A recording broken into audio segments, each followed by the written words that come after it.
आशीर्वादाने मला सेवा करायची आणि दरवर्षी येण्याची संधी मिळते असे भारती बाबा यांच्या चरणी नतमस्तक होतो।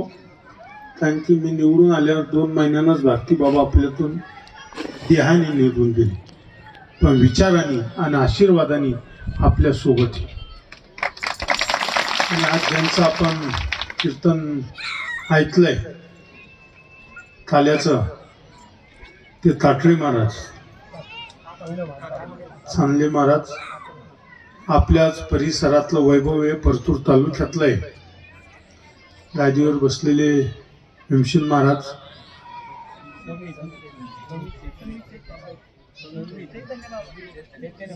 चैतन्य बाबा आणि उपस्थित सर्व ऋषीमुनी, मृदुंगाचार्य, गायनाचार्य, भालदार, चोपदार महाराज, माझ्यासोबत आलेले डॉक्टर पिळळे साहेब, चिमणे महाराज, आमचे मित्र गेले वेळेस जाऊन द्या, आणि व्यासपीठावरील सर्व पाटोळे महाराजासहित सर्वांच्या, माझ्या वारकरी संप्रदायाच्या समोर बसलेल्या सर्वांचे चरणी नतमस्तक होतो। आणि समोर उपस्थित असलेले ज्यांनी मला 3दा आशीर्वाद दिला, माझ्या लाडक्या बहिणी, लाडके वडील लाडी, ज्येष्ठ वडील लाडी, तरुण मित्र, खरं म्हणजे मला आनंद आहे आणि मी भाग्यवान आहे स्वतःचा की जेव्हा भारती बाबा होते तेव्हा मला त्यांनी आशीर्वाद दिला होता। मी माझ्यासोबत जराड आणि भाऊसाहेब आरसूळ दिसले नाही, त्यांनी मला घेऊन आलती भारती बाबाचा आशीर्वाद घेण्यासाठी। आणि मला आठवत आहे त्यांनी जे जे वाक्य मला सांगितलं ते माझ्या हृदयात।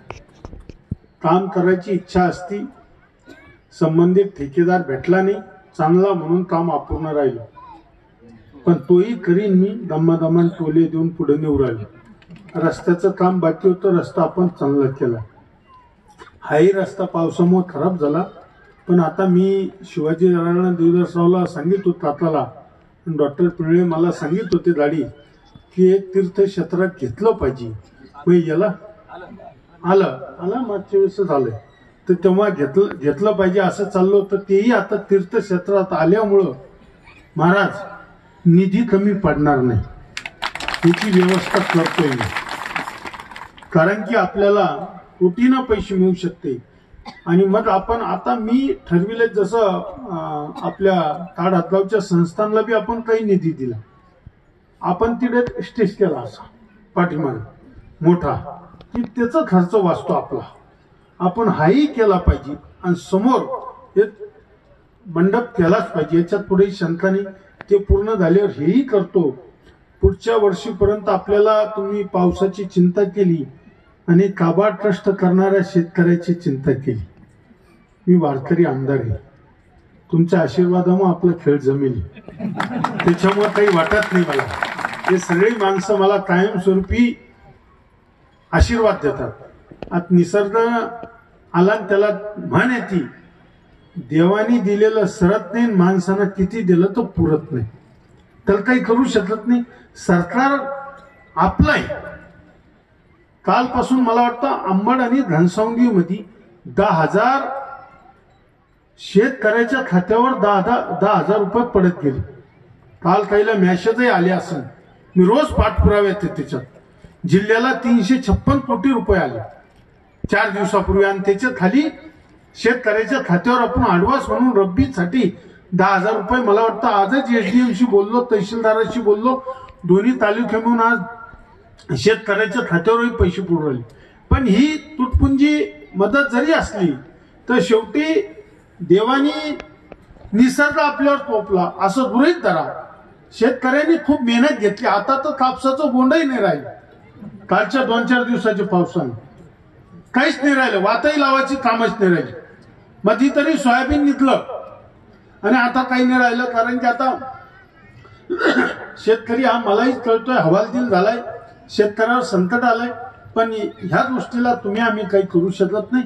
जे जे करता येईल तुमचा सालदार म्हणून, तुमचा सेवक म्हणून मी पूर्ण ताकदीनं, पहिला आमदार आहे मराठवाड्याचा, जेव्हा पहिला पाऊस झाला तेव्हा मुख्यमंत्रीला भेटलो आणि सरसकट मदत शेतकऱ्याला मिळाली पाहिजे, हा पहिला आमदार.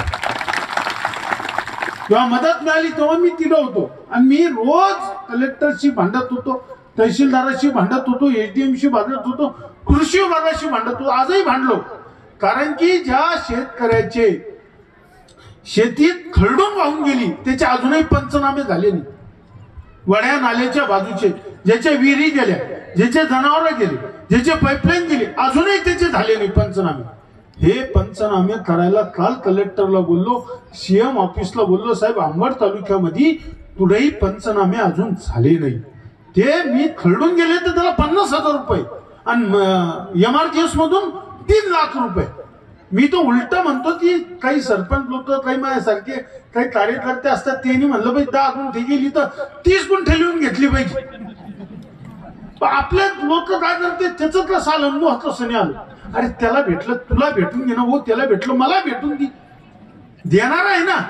पण आपण कागदावर काहीतरी हात जोडून सांगतो, ज्याच्या ज्याच्या राहिल्या त्यांनी ते मी सांगितलंय. आता उद्यापासून सगळे लोक साईटवर येणार आहे, शेतकऱ्याच्या गट नंबर ते लिहून सनी, आणि जिथं 10 गुंठे झाले तिथे 30 गुंठेच करा. नाही तर तुम्ही काय करता, 10 झालं तर कृषी साहेब तलाठी ग्रामशेतला कलाकारात त्याची समिती, त्यांच्या खिशात काही पडल्याशिवाय खेळ जमतच नाही, अशी परिस्थिती होती. पण जरा मलाही बोललो पाहिजे, सगळे पंचकृषीतने असं नाही की मी ह्या मतदारसंघातला नाही, मी अंबड तालुका म्हणलो, मी घनसावंगी तालुका म्हटलो. काहून सगळ्यात मिळाल पाहिजे, सगळा शेतकरी छाना, तो वेगळा थोडी आहे, मतदारसंघ वेगळा आहे. मी आज सगळ्याचं सांगितलं. राहिला इथला विकासाच्या निधीच्या बाबतीत मला मी नम्रपणे सांगतो, कारण की 2014, 2019, 2024 तिन्ही वेळेस न पाहता मला मतदान केलं. मला आशीर्वाद आहे तुमचा, तुमच्या चरणी साष्टांग दंडवत घालून सांगतो. मी भारती बाबाच्या दरबारात सांगतो, मला भारती बाबांनी एक गोष्ट सांगितली होती, जिथे शब्द दिला तो पूर्ण करीत जा. पूर्वीच्या काही लोकांनी शब्द दिला पूर्ण नाही केला ते निवडून येणार नाही मला सांगितलं होतं. तुम्ही आलो होतो तेव्हा. म्हणजे हे संतांची, हा महाराष्ट्र ऋषी मुनींचा आहे, यांच्यासारख्यांचा आहे, यांचा सन्मान करणं.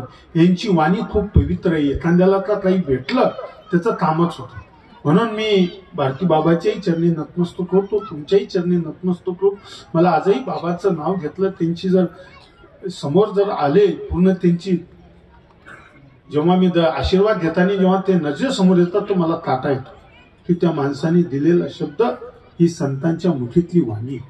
म्हणून त्यांचा आशीर्वाद आहे, तुमच्या सगळ्यांचा आशीर्वाद, तुमच्या सर्वांच्या चरणी नतमस्तक होतो. पुढच्या वेळेस जे जे करता येईल, संस्थानवाले देवदास काका माझ्याशी बोलतात, जे जे करता येईल ते मी करणार आहे. पुढेही निधी कमी पडू देणार नाही, कारण की पुढचे 4 वर्ष तुमचाच वाटतंय.